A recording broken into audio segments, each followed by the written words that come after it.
Good evening. What I'm about to tell you is no exaggeration. It's not hyperbole. It is the stark reality happening on the battlefield as we speak. And the figures emerging from the war zone today are frankly astonishing. We're discussing a single day that could very well be remembered as one of the most devastating 24-hour windows in recent military history. I'm coming to you live with breaking information that illustrates a picture of destruction on a scale that's hard to grasp. Stay with me, because what's come to light in just the last few hours really demands your attention. Here's what we understand. On this day, November 15th, 2025, military forces reported catastrophic losses in a conflict that is still escalating at a frightening pace. In just a single day, one precise rotation of the planet, we are looking at estimated casualties of over 1,000 personnel. But there's more. Almost 500 unmanned aerial vehicles drones have been removed from the skies. 500. Just consider that for a moment. These are not just figures on a spreadsheet. Every number stands for military capability, strategic planning, and lives permanently altered. And all this destruction is focusing on one specific area, a region that has truly become a crucible for modern warfare. Tonight, the focus is on Pokrovsk, and what is taking place there is simply extraordinary. The data provided today by military officials tells us something vital. This is not just one more day of standard combat operations. What we are seeing is a large-scale tactical collapse happening in real time. The losses are so great, so focused, that military analysts are rushing to grasp the full consequences. When you lose more than 1,000 troops in just one day, that isn't attrition. That is devastation. When almost 500 drones vanish from your operational inventory in 24 hours, that isn't wear and tear. That is the systematic dismantling of your technological edge. And this is what makes this even more important. These losses are verifiable, documented, and have been released via official military channels. In modern conflict reporting, this is as close to the ground truth as we can get. Let me guide you through precisely what occurred in this 24-hour window, as the details are important. As reported by the Armed Forces of Ukraine General Staff, personnel losses by themselves topped 1,000. But when you delve into the equipment and technology losses, the picture grows even more alarming. 490 drones destroyed. Just let that sink in. That's almost 500 eyes in the sky, 500 platforms for reconnaissance and strikes just gone. Eliminated. The report indicates an incredible diversity in what was targeted and destroyed, which suggests a highly coordinated, intelligence-led operation. This was not random. This was precision warfare at its most potent. But the drone losses are only the start. When you examine the full spectrum of what was destroyed in this single day, you begin to understand the magnitude of what's happening. 13 cruise missiles were lost, 14 artillery systems taken out. These are long-range strike capabilities that take years to develop and deploy. Losing them in a single day signifies a massive blow to offensive capability. But then we come to the armor, and this is where things get truly interesting. 6 tanks destroyed, 19 armored combat vehicles gone. Those numbers by themselves would be significant for any military on any given day. However, one figure stands out above all the rest, and it's the number that really tells the story of what occurred today. 90. 90 automotive and fuel tankers were destroyed in this 24-hour period. 90. Now, if you grasp modern military logistics, you know precisely why this number ought to send chills down the spine of any military commander. An army doesn't simply run on courage and firepower. It runs on fuel. It runs on supply lines. It runs on the ability to move equipment, to transport ammunition, to keep vehicles operational. When you lose 90 fuel tankers in one day, you aren't just losing transport assets. You are creating a cascading failure that ripples through your entire operation. Think about what this means on the ground. Tanks that made it through today's combat are now possibly stranded. Armored vehicles can't get to the front lines. Resupply convoys can't finish their missions. This is how you paralyze a military force without necessarily destroying every single combat vehicle.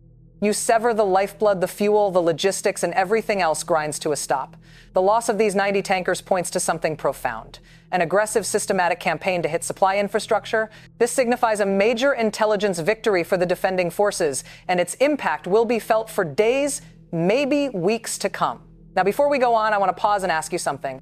If you are finding this analysis valuable, if understanding what's really happening on the ground matters to you, please take a moment to hit that subscribe button and give this video a like. It helps us bring you more in-depth coverage of critical global events. Your support makes a genuine difference in our ability to keep you informed. All right, let's continue because there's so much more to cover. What we've discussed so far represents just one day, but to truly understand the significance, we need to zoom out and look at the bigger picture. This conflict didn't begin today. The fighting has been underway since February 2022. And when you assemble the total losses over that entire period, the numbers become almost beyond belief. We're talking about approximately 1,157,400 estimated personnel casualties. Read that again. Over 1 million people. The human cost is staggering.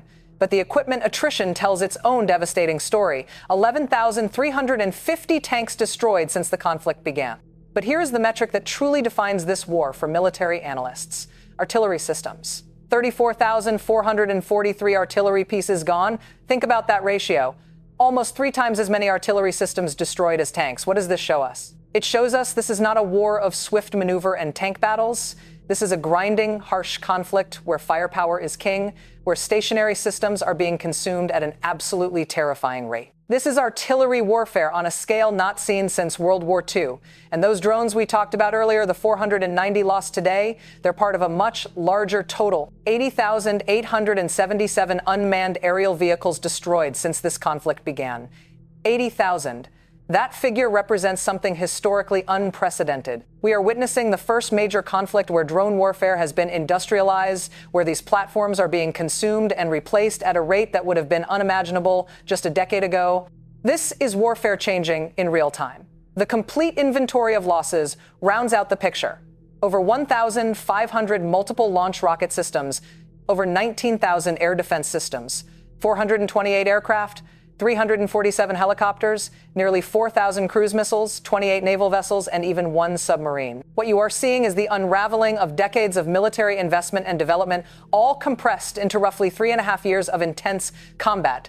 The scale is almost beyond comprehension. But statistics, no matter how staggering, don't seize the reality of what's happening on the ground right now, today, as we speak. According to the Armed Forces of Ukraine General Staff, there were more than 25 distinct combat engagements across the entire front line today, November 15th. 25 different locations where forces clashed, where decisions were made under fire, where the outcome of this conflict is being determined minute by minute. And when you map out where these clashes happened, one location completely dominates the picture. Pokrovsk. That is the name you must remember. This is the place where the catastrophic losses we've been discussing are being created. The Poke sector is now, without exaggeration, the most intense combat zone in the entire theater of operations. We are hearing confirmed reports of fierce urban warfare, street combat for control of the city itself. This is where today's massive losses originated. This is the furnace that is consuming military capability at an unprecedented rate. And this is where the situation gets even more complex and concerning. We've been able to confirm details from Daniel Borisenko, who serves as head of intelligence for the anti-aircraft missile and artillery division of the Rubis Brigade. He's not sitting in an office somewhere analyzing maps. He is on the ground in the thick of this fighting, and his analysis offers crucial insight into what's really happening. As stated by Borisenko, the Ministry of Defense has had to commit a huge number of defending forces to the Pokrovsk sector, pulling units from various commands and throwing them into the battle to prevent a breakthrough. This massive commitment of forces makes tactical sense. When you're facing the kind of pressure we're seeing in Pokrovsk, you don't hold back. You commit everything necessary to hold the line. But here is the critical issue, and Borisenko was direct about this. Coordination among all these different units remains incredibly difficult. That word difficult is doing a lot of work. In military language, when an intelligence officer on the ground says coordination is difficult, what he truly means is that there are major challenges in getting all these different forces to operate as a cohesive unit. This is a fundamental issue in military operations. You can have superior numbers. You can have motivated troops. You can be inflicting massive casualties on the enemy. But if your forces are not coordinated, if they're not operating with unified command and control, you are vulnerable. Different units have different communication systems, different tactical procedures, different command structures. When you rapidly integrate forces from multiple commands under combat pressure, friction is unavoidable. The question is whether that friction generates exploitable weaknesses. So let me give you the complete picture, because this is where all the pieces come together. On one side, you see Russian forces sustaining absolutely catastrophic losses. 1,000 personnel in a day, 490 drones, 90 fuel tankers. These are not sustainable figures by any measure. No military on Earth can absorb this rate of attrition indefinitely. The logistical bleeding is profound, possibly fatal to sustained offensive operations. But on the other side, you find defending forces handling critical coordination issues at the exact moment and location where the fighting is most intense. They are winning tactically, inflicting massive damage, but wrestling with the operational challenge of synchronizing multiple units in real-time combat. The Park sector is not the only active zone. The Kostanka and Lyman sectors also saw significant combat today. But make no mistake, Porsk is where the destiny of this entire front is being determined right now. The intensity of fighting there, the commitment of forces, the rate of casualties, all of it points to a decisive engagement that will likely determine the operational picture for weeks or months to come. So here is the final question, and I want you to think about this carefully. Does the truly brutal intensity of the fighting in Pokrovsk, combined with the coordination issues faced by defending forces, generate a window of vulnerability that could be exploited before these issues are resolved? Or are Russian losses already so great, their logistics so compromised, that they just lack the capability to capitalize on any temporary weaknesses? This is the vital calculation happening right now in command posts on both sides. What we are seeing is modern warfare at its most intense, most unforgiving level. The figures we've covered tonight are not just statistics for history books. They represent the reality unfolding right now. Decisions being made under impossible pressure, lives hanging in the balance. The next few days will show us whether today's devastating losses are a turning point or simply another chapter in this grinding conflict. One thing is for sure, November 15th, 2025 will be recalled as a day when the true cost of modern warfare was laid bare for all to see. Stay informed, stay engaged, and we'll continue bringing you the facts as this situation develops. Thank you for watching.